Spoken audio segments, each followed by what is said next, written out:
கிறிஸ்துவுக்குள் பிரியமான தேவ ஜனமே, உங்கள் அனைவரையும் இயேசு கிறிஸ்துவின் நாமத்தினாலே வாழ்த்துகிறேன்.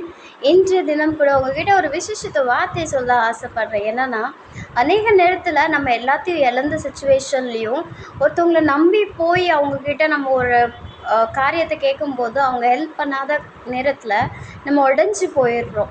அப்போ நம்மளுக்கு யார்கிட்ட நம்ம போகிறது அப்படின்னு நம்ம தெரியாத ஒரு சுச்சுவேஷனில் நம்ம மாட்டிகிட்டு இருக்கோம். நம்மளுக்குன்னு யாரும் இல்லையே அப்படின்ட்டு.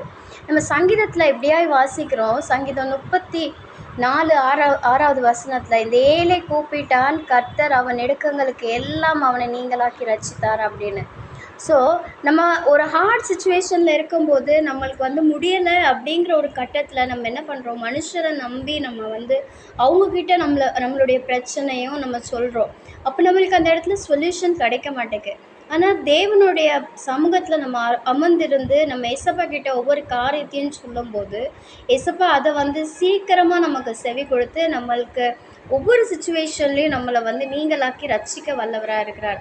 ஸோ நான் கர்த்தருடைய சமூகத்தில் அமர்ந்திருந்தேன். நம்ம அவருடைய சமூகத்திலேருந்து நம்மளுக்கு இளைப்பாறுதல் கிடைக்குது அப்படிங்கிறப்போ நம்ம மனுஷரை நோக்கி போகாமல் தேவன் மேல் நம்பிக்கையாக இருந்து அவருடைய பிரசன்னத்தில் நம்ம அமர்ந்திருக்கும் போது ஒவ்வொரு காரியமும் நம்மளுடைய வாழ்க்கையில் நேர்த்தியாய் அவர் செய்ய வல்லவராக இருக்கிறார்.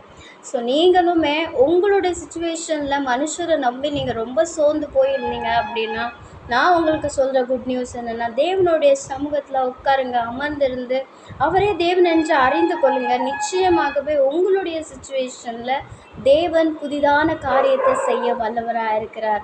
கர்த்தர் மாத்திரம்தான் அவங்களுடைய வாழ்க்கையில் எல்லா காரியத்தையும் செய்ய முடியும். கர்த்தரை நம்புங்க, கர்த்தரை மாத்திரம் நீங்கள் நம்புங்க. God bless you.